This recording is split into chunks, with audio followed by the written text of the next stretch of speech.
கண்டிப்பா தீர்த்து வைக்கிறேன். நாளை இந்த நாளில் ஒரு மக்களுக்கு தேடி ஒரு மக்களுக்கு வர முறையெல்லாம் தீர்த்து வைக்கணும். கண்டிப்பா தீர்த்து வைக்கிறேன். கண்டிப்பா தீர்த்து வைக்கிறேன். சந்தோஷம் மாய வரும். எப்போ சுமி மழை கலகாசி எல்லாம் காஞ்சி போயிடுச்சு. காலையே போயிடும்.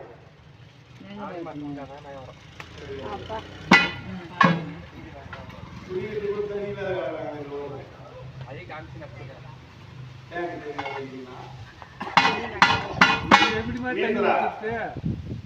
வை காமிச்சு நான் கொடுக்குறேன். மழை வரும்பா.